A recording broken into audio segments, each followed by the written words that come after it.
तुलसी काया खेत है, तुलसी काया खेत है, मनसा भयो किसान।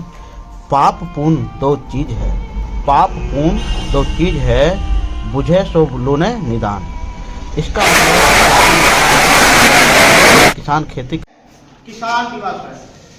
किसान दिवस जो मनाया जाता है वो चौधरी चरण सिंह के नाम के अनुसार मनाया जाता है।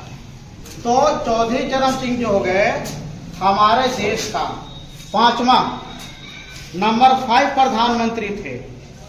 तो ये प्रधानमंत्री थे तो इनका जीवन जो है ग्रामीण इलाका में किसान से ज्यादा जुड़ा हुआ रहा। तो इसलिए किसान दिवस जो है चौधरी चरण सिंह जो हुए उनके जन्म दिवस के मुताबिक जो है मनाया गया। तो जब उनकी जन्म हुआ उसी दिवस से हुआ। इसकी शुरुआत जो है 2001 ईस्वी में किया गया। उसके पहले था लेकिन उतना हम लोग बड़े पैमाने पर इसको जो है नहीं मनाते थे। अब ये चौधरी चरण सिंह का जन्म जो है ये 1902 ईस्वी में। आज आपको 23 दिसंबर है। 23 दिसंबर 1902 ईस्वी में यूपी में हुआ था और इनका मृत्यु जो है 1987 ईस्वी में हुआ था।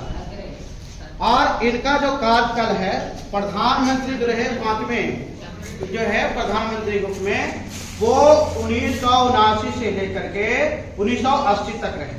इन्हें 28 जुलाई 1979 से लेकर के 14 जनवरी 1980 तक इनका कार्यकाल रहा। अब ये ग्रामीण जो है इलाका से जुड़े हुए थे तो इन्हें पूरे ग्रामीण क्षेत्र के किसान के विकास के लिए 2 तरह का पॉलिसी या नीति चलाए। पहला पॉलिसी जो चलाए उसमें कहा है कि ऋण योजना। तो ऋण जो है मोचन। तो ऋण मोचन का मतलब है कि कोई भी अगर किसान कहीं खेती कर रहा है और कहीं वो खेती के काम में लगे हुए हैं तो वो ऐसा व्यवस्था किए चौधरी चरण सिंह की ये ऋण लेकर के बैंक सुधार लेकर के और वो अपने खेती में प्रोग्रेस करे, विकास करे। ऋण मोचन का मतलब हुआ कि ऋण आपको मिल रहा है किसान में तो उसका 50% जो है वो सरकार आपको अनुदान देगी। अभी भी आप कंपनी जब काम करते होंगे कहीं भी घर में अगल बगल देखते होंगे कोई अगर कृषि से ट्रैक्टर लिया, कृषि से हार्वेस्टर लिया या कृषि से कोई यंत्र लिया तो उसमें ऋण मोचन का काम होता है कि आप 50% आप लगाइए अब 50% सरकार देगी। इससे क्या हुआ कि सारे जो किसान लोग थे उनसे जो है इनको विकास करने में प्रगति हुआ। तो पहला योजना ये हो गया। दूसरा हो गया भूमि। तो भूमि जो है इसमें बांटने का योजना हुआ। इस भूमि में बांटने का योजना का क्या मतलब था कि पहले बहुत सारे लोग एक आदमी के पास भूमि रखा था। तो इसने योजना चलाए कि ऐसा है कि एक आदमी के पास 400-500 बीघा है, वो 400-500 बीघा को देख नहीं पाता है ना खेती कर पाता है। तो ऐसा सिस्टम लगाया जाए कि इसमें जो है तो सारे किसान को छोटा छोटा भाग में जो है वो करके बांट के दे दिया जाए। और जब बांट के दे दिया जाए तो उससे क्या है कि ज्यादा से ज्यादा किसान को भूमि मिलेगा, तब वो लोग सभी लोग खेती करके जिएंगे। अब एक आदमी के पास 500 भूमि है, 500 भूमि खेती कर पाएगा? अगर वही 50-50 बीघा सबको हम बांट दे तो वो से खेती होगा। तो अभी भी आप देखते हो कि चकबंदी सब चलता होगा तो पहले ये पूछता है कि इस जमीन पर आपको कितना वर्ष अधिकार है।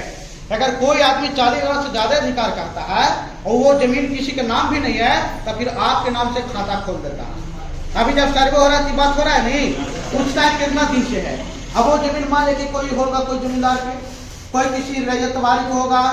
अब वो आदमी जहाँ से चला गया, कोई भी होगा तो अब चला गया तो आप इस पर 40 वर्ष से ज्यादा जमीन कर रहे हैं और ये जमीन आप ही के अंदर है, इस पर कोई अगल बगल कोई आदमी विवाद नहीं कर रहा, केस नहीं कर रहा, तो फिर आपके नाम से ये खाता खुल जाएगा, वो जमीन पर आप कर सकते हैं।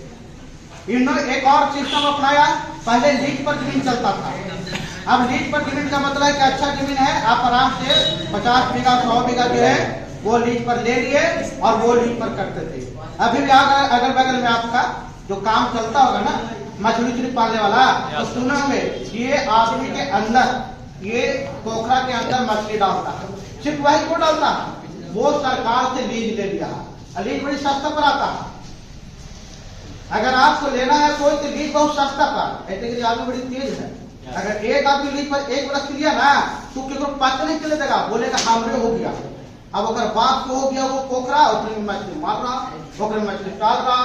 अब तोर गांव में मछली है तालाब, तुम्हारा गांव का होना चाहिए और दूसरा गांव वालों में मछली ले जाकर बेच रहा।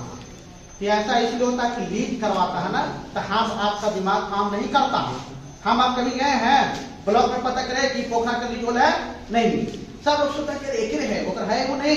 तो एक आध बार लीज कराएगा, बाकी के आदमी सब सीधा सपटा किसान है ये तो काम कराते रहता है। ये हो गया। और इनकी पढ़ाई भी जब इलाहाबाद हुआ ग्रामीण क्षेत्र में तो इन्हें किए, और इनके बाद ग्रामीण के लिए, उपज के लिए, उसके अनाज के लिए, उसके प्रोग्रेस के लिए, सिंचाई के लिए, ये सारे चीज में विकास करने के लिए जो है ये लोग काम किए। तो चौधरी चरण सिंह जो काम किए उसमें सबसे बेहतर जो आज का दिन है 23 दिसंबर जो है ये मनाने जाने लगा। अब इसका क्या हुआ कि इतना गौरवान्वित बात है कि अब हमारा अमेरिका वगैरह सब जो है वो भी किसान दिवस मनाने जो है शुरू कर दिया है। तो इससे क्या है कि हमारे किसान जितना भी है उन लोगों को इससे प्रोग्रेस करने की जो है वो जो है कहने का मतलब है कि प्रोग्रेस करने का साहस उन्हें मिलता, उत्साह बढ़ता है। अभी के दौर में क्या है कि हम लोग 60% अभी भी किसान हैं, 60% किसान हैं। तो ई किसान में देखिए कि हमारा पूरा भारत जो है वो किसाने पर आधारित है। अब ऐसा काम अगर नहीं होगा तो दिक्कत हम लोग को है, सारे किसान को है। तो किसान के लिए सबसे अहम भूमिका जो निभाए वह हमारे चौधरी चरण सिंह निभाए, और वो वाजपेयी प्रधानमंत्री थे, और उन्हीं का सारा जो कार्यक्रम हुआ उससे आज किसान भी अपने प्रोग्रेस पर है। इस सब